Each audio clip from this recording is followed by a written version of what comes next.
Welcome back, ladies and gentlemen. I'm SSN Incarnum. I need more minerals. That's a metaphor. And you're watching StarCraft Inc. Today, I have Dimaga spawning as the red Zerg up in the top right. This is Metalopolis. 4 spawning points. And in the top left, we have DieStar. Now, I don't know what this is a clan. This M something or other than name. I don't know who they are. If you guys can tell me who they are, please let me know. But I see that on a lot of names, and they're all high level, so they must. Yeah, it's a clan. It's a clan. Somebody fill me in. But like I was saying, Dimaga, he is a high level Zerg that I see quite frequently. One of my favorite games ever was Dimaga versus Hasuabs. That was dual cast by Husky and HD StarCraft. It was like 3 parts on YouTube. They couldn't put it all into one video.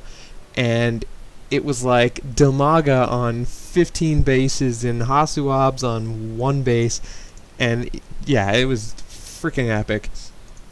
But yeah, no, this game is going to be excellent. And a lot of viewers have been asking me to cast Dimaga. Hasuabs is next on that list, I hope. I'm trying to find a good game from him that other casters haven't swarmed over. But yeah, so another TVZ from me. If you guys are getting sick of TVZs, I apologize to those Protoss players looking for some Protoss games. I will do my best for you. But at the same time, people know that I'm a Protoss player. People call me biased for casting nothing but Protoss games. I mean, I give you guys a lot of Whiterun, so don't kick me in the nads just yet. I don't like when Terran players wall here with supply depots. Use your production facilities, because baneling busts are nasty. And we are seeing that standard, typical, run-of-the-mill fast expand from Zerg, but I mean, hey, it's what you gotta do. It's what you gotta do. So, throwing down that pool, that looks like it was a 15 pool, so 14 hatch, 15 pool. I think that's what that was. And DieStar here he's gonna roll in here. He's gonna see what he needs. He's gonna check for. He's gonna see this pool timing. And he's going to see the gas. This generally means speedlings. So right as soon as those that finishes, those Zerglings, those harvesters go to work, and they start collecting gas for the finished pool timing. So what I'm going to guess is that we're going to see a queen start as soon as this is out, and some overlords, some more drones, and as soon as he has 100 gas, he will likely pull his harvesters off and get speed. So hopefully he does that and doesn't make me look silly. Oh, and we had a bunker starting here, but no Marines got into it, and the workers actually were what killed that bunker. So while I was ranting about useless facts, that happened, but it doesn't look like it did anything. So DieStar, sorry you failed miserably. And command center starting, so we're gonna see an expansion from the Terran player as well. Now, I don't know why he did this. He's walling now. Maybe he. Whoa. Okay, I'm going to set that to away. Actually, I better respond to him first. 1 sec. Casting a game. Yay! But I'm going to set myself 2 away. That won't happen again. I apologize, ladies and gentlemen. Anyway, so I imagine he did that. He built the barracks back here. That's actually a good tactic. He built the barracks back here so that he could hide his tech lab. And because if it's in your wall, if that drone comes up the ramp, it's going to see it. But if you put Marines at the front door, you're going to ward back any workers that come to the front door. So yeah, you can't hide it if it's on the building that is composing your wall. So he built it back a little further, and now the Zerg player does not know that oops, so it's player 1. Yeah, the Zerg player does not know that he has a tech lab. Actually, he hasn't even scattered his wall at all. That's kind of funny to me. So E for everyone, ladies and gentlemen. And coming over here to the Zerg player, dropping his nothing. Opening that production tab. God, why can't I ever remember that? And opening this puppy for you guys. So we're going to see that hatchery morph into its next technological state. And speedlings just kind of taking map control. And is this going to supply block our Zerg player? Yes, it is. So when you're making that sacrificial overlord, make sure you have the supply to replace that. So he does get an overlord out here. Probably gonna, yeah, he's getting some more. Lots of lings, lots of spine crawlers. So no tech really being revealed from our Zerg player yet, and it's almost 7 minutes into the game, so I find that odd. He's just droning up really hard. I'm going to pop over to the income tab. Is it I? It's I! Oh, see, I'm learning my hotkeys for you guys. This is fantastic. Zerg player 32 over 27. So with a mule, you know, tack on 6 harvesters for that mule. But a couple of those are building buildings and not harvesting, so that's where that balance comes out. We are seeing Hellions, or a single Hellion. Hellion singular, no S. Oh, no, my mistake. Hoo-hoo! Hee-hee-ho-ho! There's 4 of them.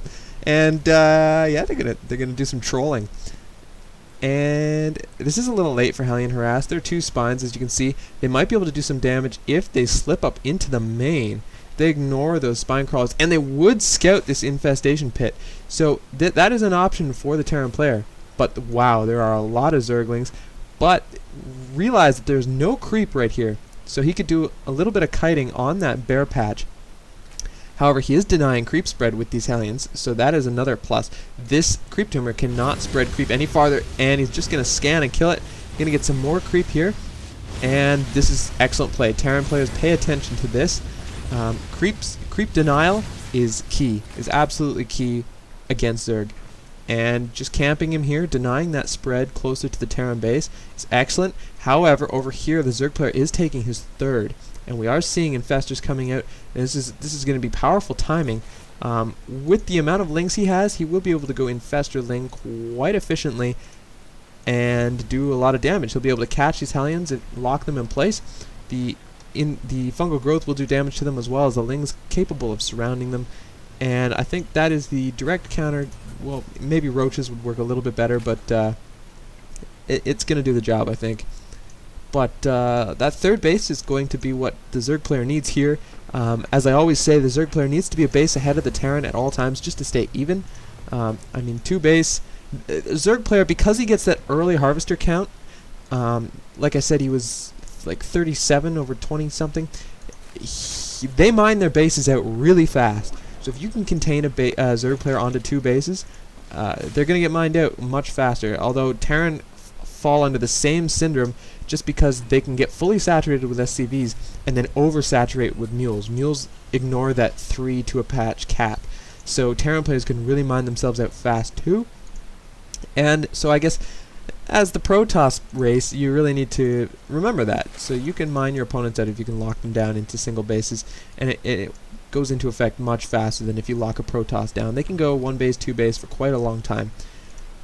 So, getting back onto topic, we are seeing weapons and carapace upgrades for the Zerg player, more infestors, and melee weapons don't do anything for the infestors. It's just strictly for the lings.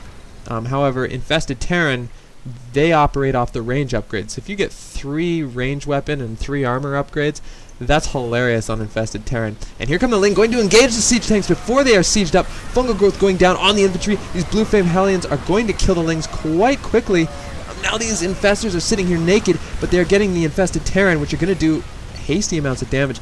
But these Hellions are going to chase down the infestors. They're going to get 2 of them right off the bat. They can't venture any farther because of this spine crawler, and if another fungal growth went down, which there's no energy for, but he didn't know that, if that fungal growth trapped him right here, he would have lost his Hellions to that spine crawler. So good choice to back up. That was some hefty damage taken by the Terran player though. So DieStar is going to keep on the pressure though. He does not want to back up. He is taking his 3rd in the midst of the pressure, so this is at the very least to contain whether he can do damage or not. He's bringing some SCVs to repair the Hellions, I guess. Repair the siege tanks as well. And getting some high ground sniping on the creep tumors that were up there. And this is good play too. He doesn't need it because of the... Well, I guess the vision from the creep is created by the tumors and not the creep itself. So even though there's creep here, he needs this overlord to scout past the gas. And his army's going to push down here. He's going to get another overlord snipe. And it won't supply block the Zerg, but it's still a pain. He's only got 3 supply to work with. He will be overproducing overloads now to compensate for that. Just finishing his armor and weapons upgrade. So that was not a favorable engagement for the Zerg player, as his upgrades were not done yet. And we are seeing shields, at least, from the bio. and no vehicle upgrades. So the Zerg is ahead in upgrades now for sure. And he's now working on 2-2. And I like this this setup. He's setting up on the outside of the creep, and this is only possible because of the constant creep denial that he's been doing.